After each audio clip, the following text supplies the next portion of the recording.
누가복음 2장 1절부터 20절까지 구유에 누인 아기라는 말씀 제목으로 함께 보시고자 합니다. 어찌된 영문인지 이번처럼 성탄절 분위기가 안 나는 해는 없었던 것 같습니다. 이전에는 거리마다 안 믿는 사람들도 캐롤송이 울려 퍼지고 휘황하게 조명들이 반짝반짝 거리고 그랬었는데 한껏 분위기가 올랐었는데 이번에는 어딜 들어도 캐롤송 듣기도 어렵고 또 교회에서는 어쩐지 모르겠습니다. 참 침울한 분위기다 이렇게 생각이 됩니다. 또 방송들도 저 어렸을 때는 그래도 성경에 관련된 예수님 생애에 관련된 이런 영상물을 많이 보여주었습니다. 그러니까 최근에는 다 영화 즐기는 오락거리로 만들어 놓았습니다. 우리 믿는 자들은 이 날을 어떻게 대해야 할까? 물론 12월 25일은 저와 여러분이 아시는 날처럼 예수님 탄생일이 전혀 아닙니다. 많은 신학자들이 예측하는 것처럼 예수님께서는 10월경, 9월경 이 정도에 태어나셨을 것이다 이렇게 추측만 합니다. 하나님께서 정확한 날짜를 주지 않으신 이유는 다 그 날짜를 우상화하니까 인간의 본성이 그렇습니다. 그러면 우리 믿는 자들은 그래도 12월 25일을 어떤 마음으로 맞아야 할까요? 다시금 예수님께서 이 땅에 어떤 모습으로 어떤 목적으로 나와 어떤 관계를 맺기 위해 이 땅에 오셨는가 깊이 살펴보는 시간이 되셨으면 합니다. 매년마다 이맘쯤 되면 누가복음 2장 아니면 마태복음 2장 예수님의 탄생에 관해 설교를 자주 합니다. 특별히 오늘은 구유에 누인 아기에 대해서 거기에 집중해서 함께 말씀을 보시고자 합니다. 역사적인 배경이 누가복음 2장 1절에 이렇게 나옵니다. 그 무렵에 카이사르 아우구스투스가 칙령을 내려 온 세상이 조세 등록을 하게 하였는데 이 조세 등록은 구레뇨가 시리아에 총독했을 때 처음 한 것이더라. 지금으로부터 2000년 전에 당시 옥타비우스로 불리우는 로마 황제에 의해 조세 등록을 행해라 이렇게 나왔습니다. 그래서 로마 세법에 의해서 로마 식민권에 있었던 사람들은 다 자신의 고향에 돌아가 등록을 하게끔 이렇게 명령을 내렸습니다. 그런데 구레뇨가 시리아의 총독이었을 때 처음 한 것이더라. 당시 유대 지역은 시리아에 관할 구역이었습니다. 시리아 총독의 명령을 받는 것입니다. 그래서 구레뇨가 그 명령을 받아서 너희 이스라엘 백성들은 다 자기 고향으로 돌아가 조세 등록을 하게끔 명령을 내렸습니다. 그래서 이 명령에 대해 어느 누구나 빠짐없이 자기 고향으로 가야 했습니다. 그래서 모든 사람이 조세 등록을 하러 저마다 자기의 도시로 가매 요셉도 다윗의 집과 혈통에 속하였으므로 특별히 요셉에게 다윗의 집과 혈통에 속했다. 그래서 언약 집안입니다. 우리 예수님께서 다윗의 언약대로 하나님께서 다윗에게 준 언약대로 내 씨로 말미암아 내 혈통으로 말미암아 메시아가 태어난다. 그래서 요셉의 혈통에 따라서 다윗의 집과 혈통에 속했다.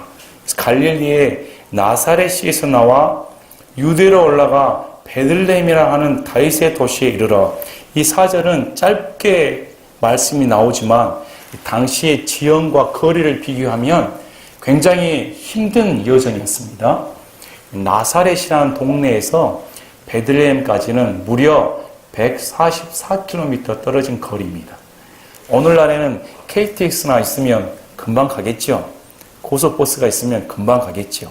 당시에는 산악지대였습니다. 광야지대였죠. 그래서 이스라엘 지형을 무려 144km나 여행을 해서 간다는 것은 배가 부른 산모에게는 크나큰 어려움이었습니다. 힘든 일이었습니다.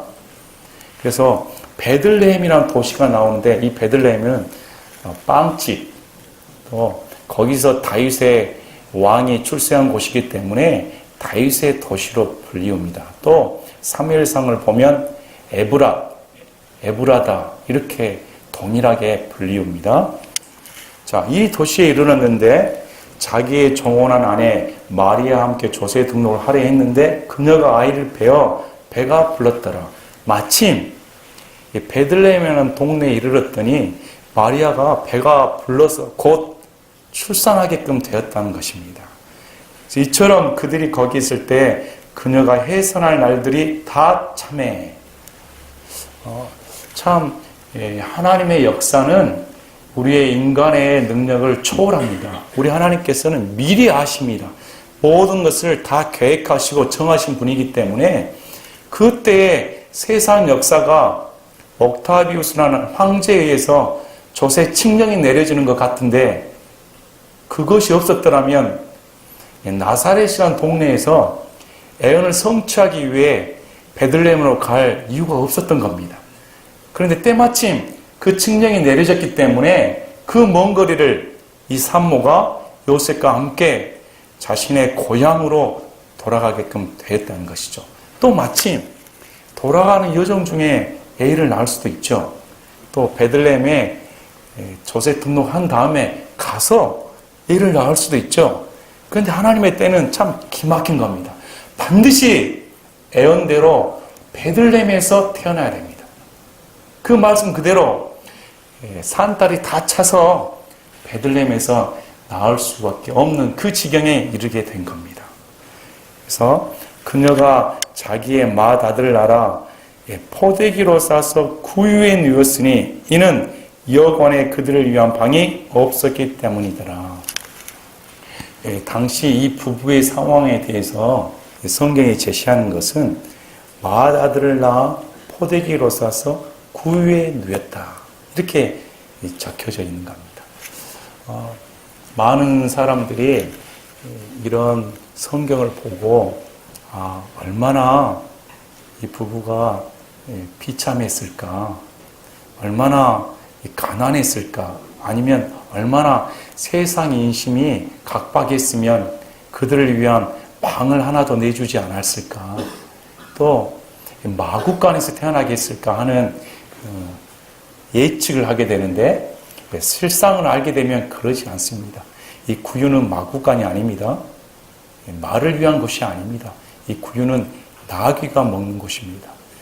또 당시 상황에서는 지금 조세 등록을 하러 고향으로 수많은 사람들이 몰려 들어온 겁니다.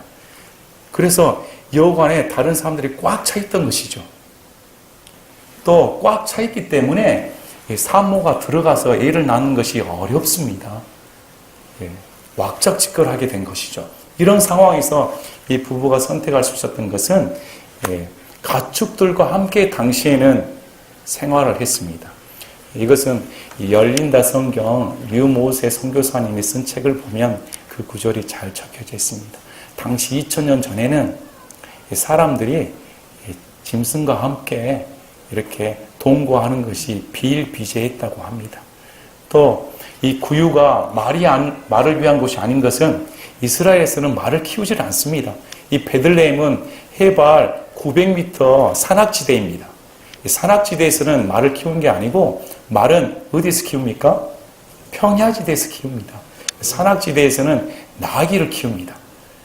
이때는 이 나귀를 위한 구유이죠. 왜 이 말씀이 중요하냐면 자 이사야서 1장 3절에 나옵니다. 이사야서 1장 3절에 소도 자기 주인을 알며 나귀도 자기 주인의 구유를 알건만은 이스라엘은 알지 못하며 내 백성은 깊이 생각하지 못하는도다 하였도다. 하나님께서 에레미야 이사야 대언자에게 이스라엘의 완악함을 표현해 주신 말씀이 짐승도 소도 자기 주인이 누군지를 안다. 또 나귀도 자신의 구유, 주인이 준 구유에만 먹는다고 합니다. 나귀가 다 그냥 구유만 있으면 먹으러 간 게 아니고 주인이 지정해 준 구유, 딱 거기에만 가서 나귀가 알아보고 먹는다고 합니다. 이 나귀도 하다못해 자신이 준 구유가 무엇인지 알고 먹는데 너희들은 내 백성인데 너희를 먹이고 살리는 하나님을 모른다는 겁니다. 쉽게 말하면 짐승만도 못하다. 너희가 그만큼 완악하다. 이렇게 말씀을 하시는 겁니다. 그래서 우리 예수님께서 그 나귀가 먹는 구유에 누웠다는 것은 이 나귀는 겸손과 순종을 상징합니다. 스가랴서 9장 9절에 이렇게 말하죠. 메시아가 예루살렘 성에 왕으로 입성할 때 오 시온에 따라 크게 기뻐할지어다. 오 예루살렘에 따라 크게 외칠지어다. 보라 내 왕이 내게 임하시느니라. 그분은 의로우시고 구원을 소유하시며 겸손하사 나귀를 타시되 나귀 새끼 곧 어린 수나귀를 타시느니라. 그래서 이 나귀는 메시아의 겸손과 순종을 상징합니다. 말이 아닙니다. 말은 정복을 상징합니다. 무력을 상징합니다.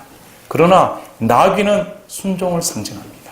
우리 예수님께서 이 나귀처럼 겸손과 순종의 모습을 보이신 겁니다. 그래서 그 구유, 하나님의 말씀을 먹여 살리시는 그 구유에 누이셨다. 그래서 우리는 구유에 누이신 아이를 볼 때 어떤 모습으로 봐야 되냐면 하나님 아버지께 겸손과 순종으로 순종했던 우리 예수님을 볼 줄 알아야 된다는 겁니다. 그래서 누가복음에 2장 7절과 12절, 16절에 보면 세 차례 구유란 말이 나옵니다. 성경에서 세 차례 언급하는 것은 절대수를 가리킵니다. 베드로가 3번 부인했습니다. 이것은 철저하게 부인했다는 겁니다. 이 3번이라는 말이 나오는 것은 우리 예수님께서 철저하게 아버지께 순종하셨다. 이 말씀을 상징합니다. 그래서 태어날 때도 구유에 누우셨으며 예루살렘 성에 입성할 때도 왕으로서 어린 수나귀를 타고 입성하십니다. 겸손의 왕이십니다. 세상에 어떤 왕이 구유에 누입니까? 세상에 어떤 대통령이 짐승이 먹는 그 동굴에 태어나겠습니까? 오늘날 같으면 대통령이 어디 거합니까? 일반인이 쉽게 접근할 수가 있는 곳이겠습니까?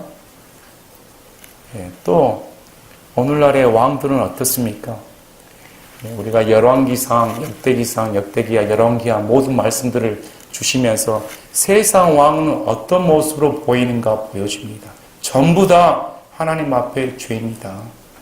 온전하지 못하다 입증되었습니다. 우리도 해마다 되면 때가 되면 대통령 선거를 합니다. 자기가 마음에 들고 싶어하는 사람 뽑습니다. 그러나 하나같이 예의 없이 다 실망감을 가져다 줍니다. 온전하지가 않습니다. 다 이 대통령을 뽑아놓고 진실을 모르기 때문에 무엇이 거짓인지 진실인지 혼동되는 이 시대 가운데 전부 다 사분오열 돼버립니다. 어떤 세상 왕이, 어떤 대통령이 겸손한 마음으로 순종한 그 자세를 보였을까요? 어떤 세상 왕이 겸손하게 이 땅에 오셔서 자기 백성을 위해 십자가에 달려 죽으셨는가? 없다는 겁니다. 오직 예수님만이 우리를 섬기시기 위해 인간의 모습으로 낮아져서 이 땅에 오시사 겸손하게 순종하시고 십자가에 달리셔서 과연 진정한 왕이 어떤 모습인가 보여주셨다는 겁니다. 우리의 왕은 겸손하신 분입니다. 우리의 왕은 우리가 순종해야 마땅할 왕이신 겁니다. 그래서 우리가 섬기는 그 예수님은 세상 왕과 차원이 다릅니다. 우리가 섬기는 그 예수님은 세상의 지도자와 차원이 다릅니다. 그분은 우리를 위해 목숨을 내놓으셨기 때문에 진정한 우리의 왕이신 겁니다. 여러분은 구유에 누인 아기가 여러분의 왕이십니까? 여러분은 구유에 누긴 그 아기 모습이 진정 여러분이 섬길 왕이시란 말입니까? 우리 인간들은 누구의 명령에 따르기 싫어합니다. 저도 그렇습니다. 누가 명령을 내리면 금방 고개를 쳐듭니다. 순종하는 것은 쉽지가 않죠. 이 마음속에 교만이라는 것이 있기 때문에. 그러나 예수님은 자신의 뜻을 펼친 적이 한 번도 없다는 겁니다. 철저하게 아버지의 뜻을 온전하게 순종해서 이루신 분입니다. 그래서 우리에게 겸손의 모습을 보여주셨고, 그래서 순종이란 무엇인가 보여주신 겁니다. 우리 예수님 믿는 자들은 철저하게 예수님께 순종해야 됩니다. 왜 그러냐면 그분이 우리의 왕이시기 때문에. 여러분, 예수님이 여러분의가에 진정한 왕이십니까? 우리는 그분을 왕으로 맞아들여야 되는 겁니다. 그런데 참 놀라운 것이 이제 이 땅 가운데 우리 예수님께서 7년 환난 끝나고 구원받은 자들과 함께 영광스럽게 이 땅에 같이 내려올 겁니다. 그분은 왕으로 재림하십니다.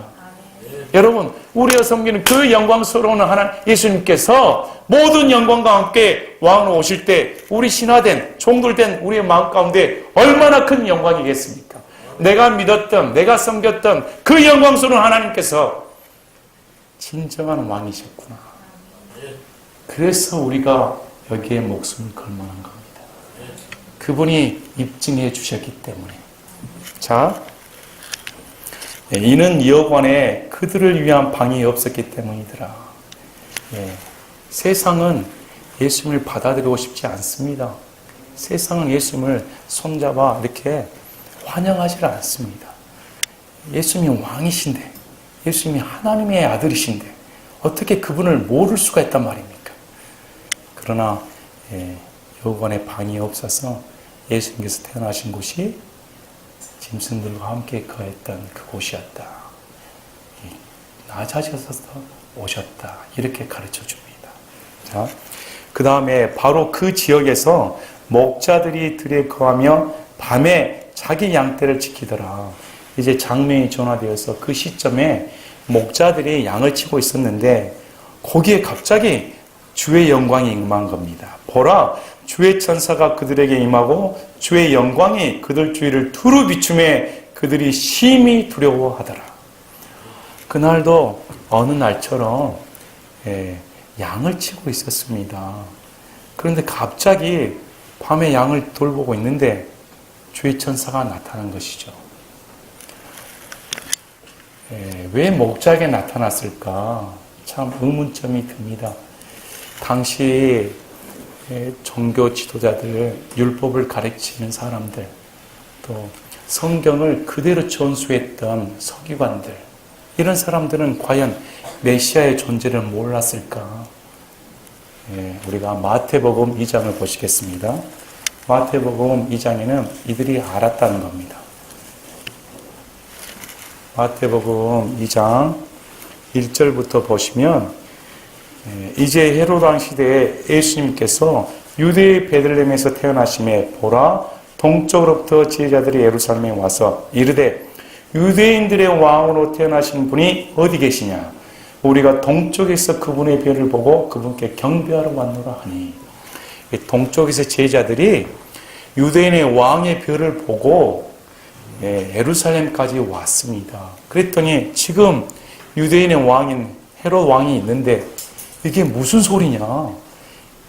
내가 왕으로 있는데 어떻게 베들레헴 지역에서 모발하는 반역하는 왕이 탄생할 수가 있는가?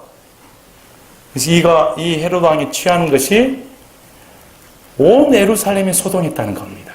큰 소동이 일어난 겁니다. 그래서 동방박사는 흔히 말하는 동방박사로 불리는 사람은 세 사람이 결코 아닙니다.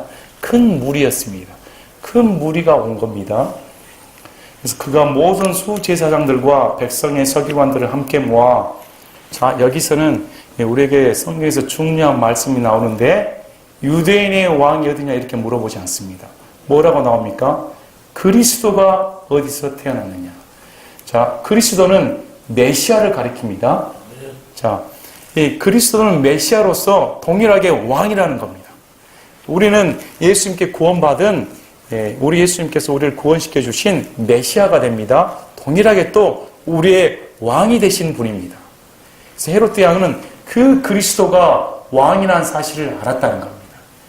그래서 수제사장들은 율법을 가르치는 자들입니다. 또 서기관들은 말씀을 사본 한 1.1획도 빠짐없이 그대로 베껴서 후손에게 전수해 주는 사람들입니다. 그러면 하나님의 말씀을 누구보다도 철저하게 암송아가 외웠던 이 자들을 불러서 과연 그리스도가 어디서 태어나느냐 물어보았더니, 자, 뜻밖의 이들이 말합니다.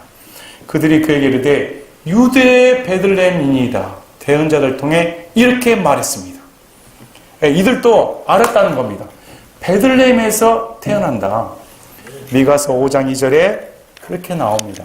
그러나 너 베들레헴 에브라다야, 내가 유다의 수천 가운데서 작을지라도 이스라엘에서 치리자가 될 자가 내게서 내게로 나오리라. 그의 나아감은 옛적부터 있었으며 영원부터 있었느니라.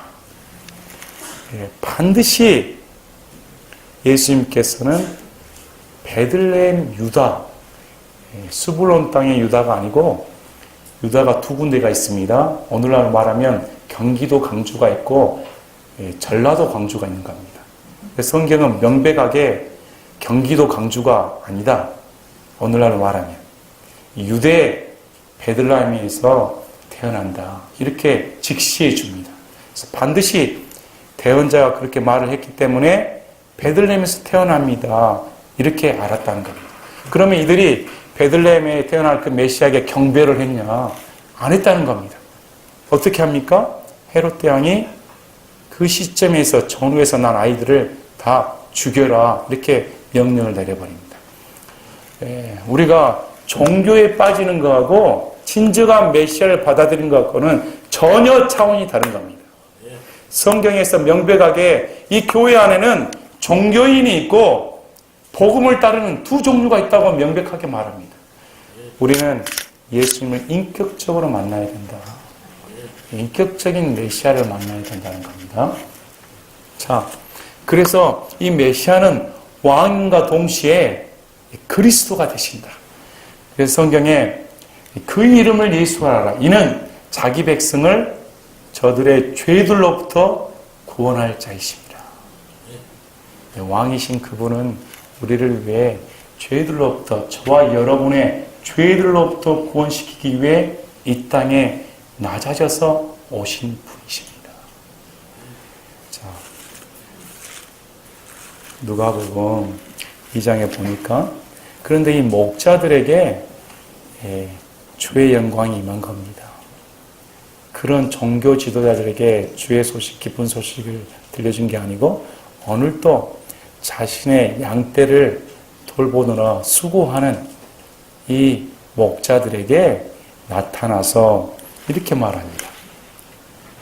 천사가 그들에게 이르되 두려워하지 말라. 보라, 내가 온 백성에게 미칠 큰 기쁨의 좋은 소식을 너에게 가져왔노라.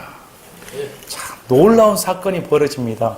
우리가 그 영광을 보았다면 얼마나 놀랐을까요? 한밤중에 온 세상이 환해지면서 천사가 임하고 갑자기 빛이 임하면서 뒤에 보면 천사들이 화답하는 소리가 나옵니다. 찬양하는 소리가 나오는 것이죠. 이 목자들에게 두려워하지 말아라. 이 소식을 전하라는 겁니다. 그 목자들에게. 온 백성에게 미칠 큰 기쁨의 좋은 소식이다. 이 소식은 목자에게만 미치는 소식이 아닙니다. 이스라엘에게만 미치는 소식이 아닙니다. 이 구원자 예수 그리스도는 온 세상에게 미칠 큰 기쁨의 좋은 소식인 겁니다. 누구를 막론하고 어떤 죄인과 상관없이 어떤 남녀노소를 막론하고 우리 예수님은 온 인류에게 이 땅에 태어나신 그 사건이 큰 기쁨의 좋은 소식인 겁니다. 오늘도 이 기쁨의 소식이 얼마나 큰 놀라운 감격을 가져다 줍니까? 이 소식이 없었더라면, 이 예수님이 없었더라면 나는 내 죄 때문에 형벌을 받아 마땅할 자입니다. 나는 내 죄 때문에, 내 살아온 그 죄 때문에 예수 그리스도 심판석 앞에 서서 반드시 지옥 형벌을 받아야 마땅할 자인데 어떻게 나를 구원하시기 위해 이 예수님께서 이 땅에 오셨는가? 인간이 되지 않고서는, 대속물로 인간의 육체가 되지 않고서는 구원할 수가 없다는 겁니다.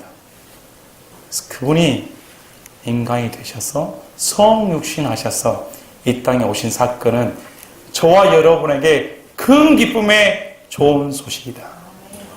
그래서 우리에게는 구원받은 사람은 이런 의무감이 있습니다. 이 기쁨의 소식을 받았다면 이 목자들처럼 바로 나가서 전해야 된다는 겁니다. 당신을 위해 기쁜 소식이 있습니다. 세상의 이 큰 기쁨의 소식은 바로 당신을 위해 예수님께서 오셨다는 소식입니다. 이보다 더 큰 소식이 어디가 있습니까? 이 세상의 소식들은 금방 항시적인 겁니다. 대학 합격 입학 오래 못 갑니다. 금메달 오래 못 갑니다. 여러분의 성공 오래 못 갑니다. 이런 성공들은 사람이 우쭐하게끔 만들게 되겠지만 시간이 지나면 쇠퇴해버립니다. 그러나 예수 그리스도의 구원의 소식은 결코 쇠퇴하지 않다는 겁니다.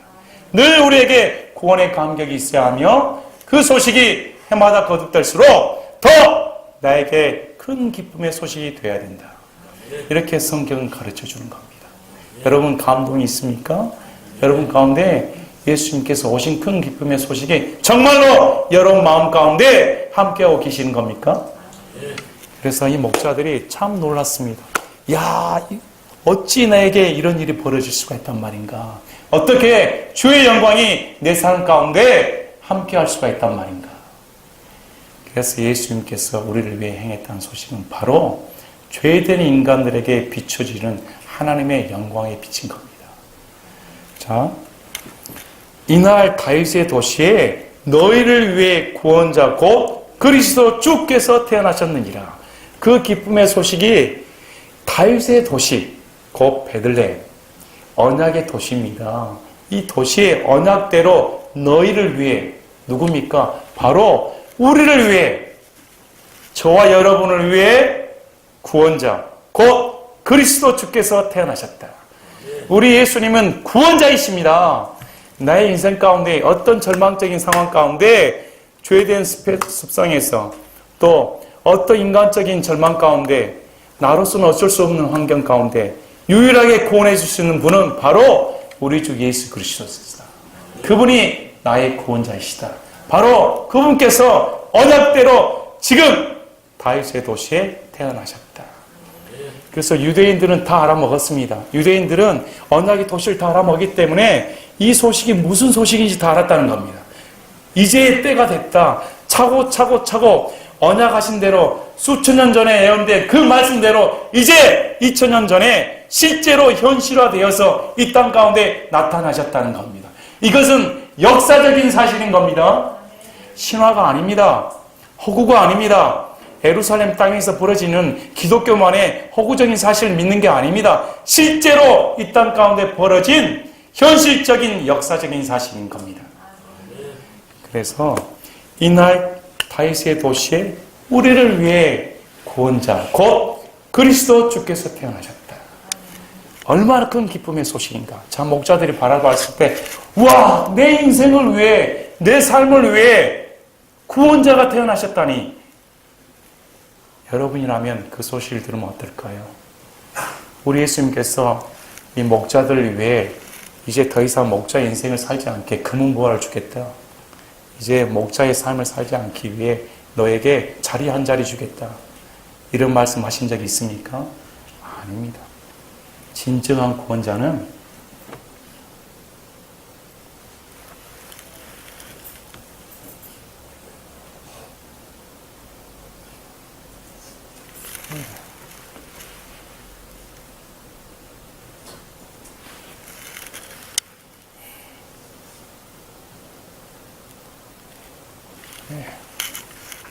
우리를 위해 생명을 주신 분입니다.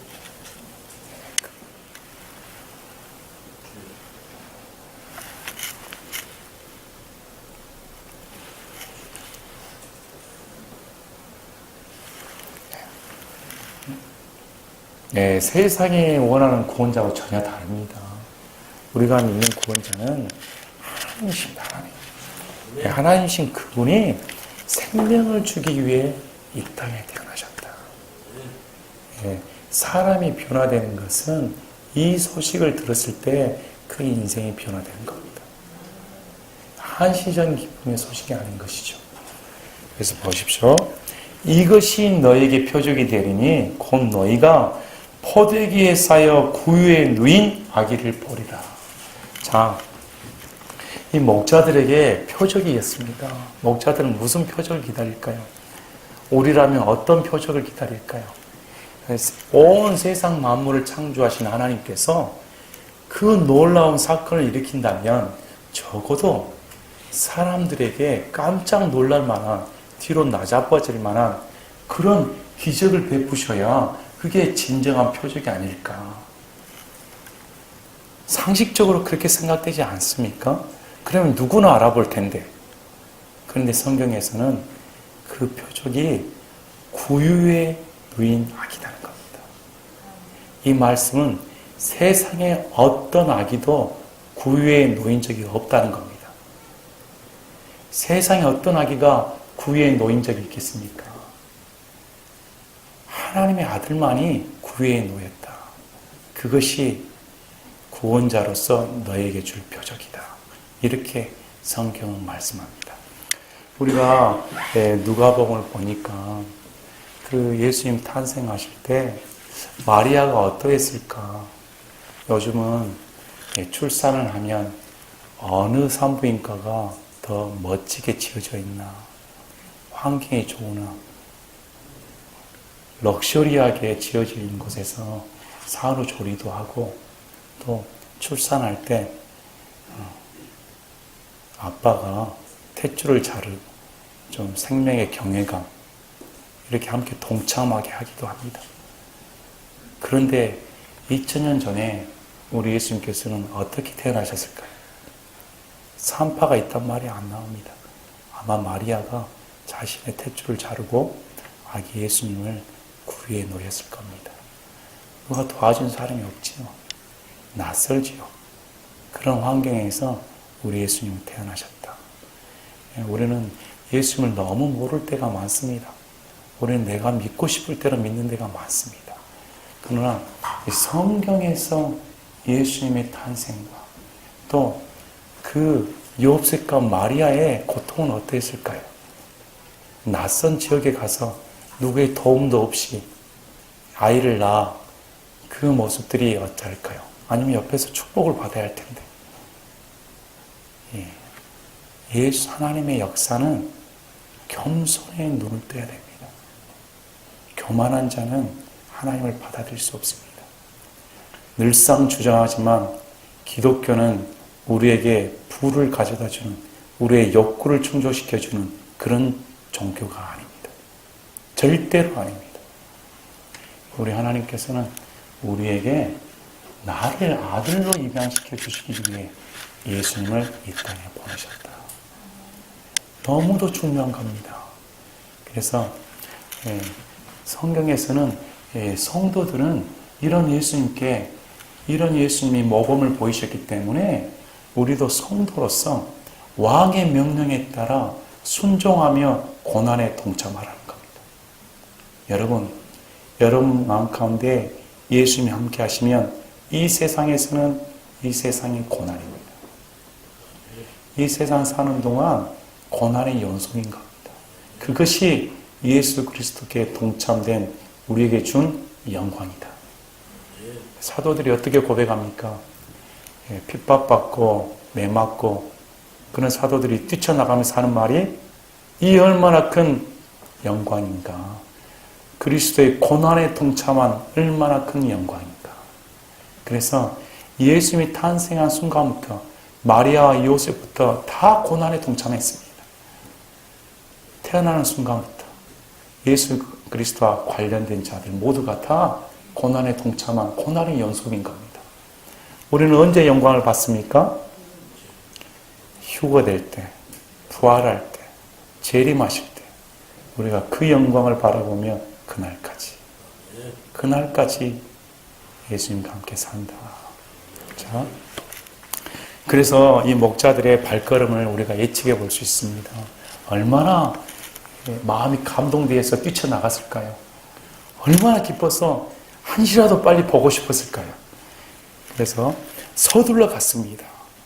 서둘러 가는데 갑자기 하늘의 군대의 무리가 큰 천사와 함께하며 하나님을 찬양하여 이르되 가장 높은 곳에서는 하나님께 영광이요 땅에서는 평화와 사람들을 향한 선하신 뜻이로다.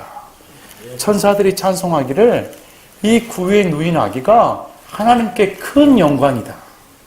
하나님께서 이루셨기 때문에 구원의 역사는 처음부터 끝까지 인간의 도움 없이 하나님 홀로 영광 받으시는 사건입니다. 하나님께 영광이고 인간에게는 평화입니다. 원수되었던 죄로 인해 하나님과 원수되었던 인간에게 화목제물이 오셨기 때문에 진정한 평안을 맛볼 수 있다는 겁니다. 사람이 진정한 평안을 맛볼 수 있는 것은 하나님과 나 사이의 관계가 회복되어야만이 그 인간이 진정 평안을 누리게 됩니다. 하나님과 내 관계가 우선순위인 겁니다. 그 다음에 가족이 화목이 되는 겁니다. 그 다음에 다른 사람과 화목이 되는 겁니다. 철저히 모든 관계의 중심은 나와 하나님과의 관계가 우선인 겁니다. 그래서 이 예수님의 탄생의 소식이 인간들 사이에서도 평화를 가져다 준다. 자, 천사들이 그러다나 하늘로 올라가니 목자들이 서로 이르되 이제 우리가 베들레헴까지 가서 주께서 우리에게 알려주신 일 곧 일어난 이 일을 보자. 야, 이제 우리가 확인하러 가야겠다는 겁니다. 우리도 확인하고 싶지 않습니까? 우리도 예수님께서 성경의 말씀을 통해 우리에게 이런 구원의 말씀을 주셨다면 확인하고 싶지 않습니까? 과연 나를 위해 십자가에 돌아가셨는가? 과연 나를 위해 보배 피를 흘리셨는가? 과연 나를 위해 부활하셨는가? 과연 나를 위해 예수님이 재림하셨는가? 확인하고 싶지 않습니까? 그래서 이 목자들이 확인하러 가겠다. 자, 서둘러 가서 마리아와 요셉과 구유에 누긴 아기를 찾아서 찾는 건 쉽지요. 구유에 누였다 했기 때문에 짐승들이 있는 곳만 찾으면 되잖아요. 또 아기 울음소리가 짐승이 있는 곳에만 있으면 되니까 어디 방에서 일어난다고 하지 않았습니까? 그 아기를 보았습니다. 그리고 전해 주었던 것이죠. 하나님께 영광이요 땅에서는 평화다. 곧 다윗의 도시의 구세주, 우리를 위한 구원자가 태어나셨다. 이렇게 말씀을 합니다. 구유에 누인 아기는 2000년 전에 오신 우리를 위한 메시아입니다. 저도 예수님을 몰랐을 때는, 예수님을 만나지 못했을 때는 12월 25일 되면 이쁘게 카드를 그려서 남에게 선물을 주기도 했습니다. 또 예수님 방역을 하면 기독교인들만이 믿는 그들만의 세계로 치부를 했습니다. 4대 성인 중에 하나이고 믿고 싶은 사람만 믿고 안 믿어도 되고 이렇게 생각을 했습니다. 그러나 예수님께서 제 일생 가운데 찾아와 주시고 예수님을 알게 되고 만나는 순간 이 예수님은 유대 땅의 메시아일 뿐만 아니라 온 인류의 죄를 위해 이 땅에 오셔서 나를 위해 구원자가 되신 유일한 하나님이시다. 이걸 알게 되었습니다. 그래서 이 세상은 전부가 아닙니다. 반드시 죽어서 심판을 받아 천국에 갈 것인가 아니면 지옥에 갈 것인가가 정해진다는 겁니다. 그래서 2000년 전에 예수님께서 인간의 몸으로 탄생하지 아니하셨다면 우리를 위한 화목제물이 없다는 겁니다. 그러나 우리가 원수 되었을 때 하나님 아버지께서 자신의 아들을 이 땅에 보내셔서 우리를 위한 화목제물로 삼으시고 우리와 원수 관계를 철폐해버리시고 화해하게 하셨다. 이제 하나님과 화평을 누리게 됐다. 이렇게 성경은 말씀합니다. 그러므로 우리 그리스도에 있어서 성탄절은 의미가 없는 겁니다. 우리에게 성탄절은 구원받은 날입니다. 우리에게 성탄절은 예수님께서 나를 위해 인생 가운데 구원하신 날, 바로 그 날인 겁니다. 우리 예수님이 나를 위해 구원자가 되셨다. 외치고 싶지 않습니까? 이 인생 가운데 예수님께서 오셨다는 것이. 그래서 본문 말씀을 통해 구유에 누인 아이가 세상 왕처럼 군림하러 오신 분이 아니고 나를 위해 죽으셨기 때문에 내가 섬겨야 할 진정한 왕이시다. 여러분, 예수님이 우리의 삶 가운데 왕이 맞습니까? 여러분은 왕에게 순종해야 됩니다. 우리는 왕에게 절대적으로 순종해야 됩니다. 그분은 영원한 왕이시다. 그래서 성경은 하나님의 왕국에 대해 가르칩니다. 하나님께서 이 땅 가운데 왕국을 건설하신다. 그래서 왕이 직접 행차하신다는 겁니다. 얼마나 영광스러운 날입니까? 내가 모셨던, 나를 위해 죽으셨던 그분이 영광 가운데 왕으로 오셨다. 신하된 우리로서, 종된 우리로서, 하나님의 아들로 된 우리로서 얼마나 내가 섬겼던 그분이 영광 받는 게 큰 영광인 것입니까? 이 세상 임금에도 충성을 다하는데, 이 세상 지도자들에도 거짓 증거하면서 그들의 권력을 비호하는데, 로마서 3장 4절처럼 사람들은 다 거짓말장이고 하나님만이 진실하시다. 우리 주 예수님만이 진실하신 왕이신 겁니다. 그분에게는 거짓이 없습니다. 그분은 우리가 섬겨야 할 마땅한 왕이신 겁니다. 우리가 이 예수님께 다시금 말씀을 통해 진정한 나의 왕이 누구신가? 예수님께서 2000년 전에 태어나신 그 사건이 내 인생 가운데 얼마나 큰 기쁨의 소식이었는가? 다시금 깊이 생각해 보시는 시간이 되셨으면 합니다. 제가 기도하고 마치겠습니다.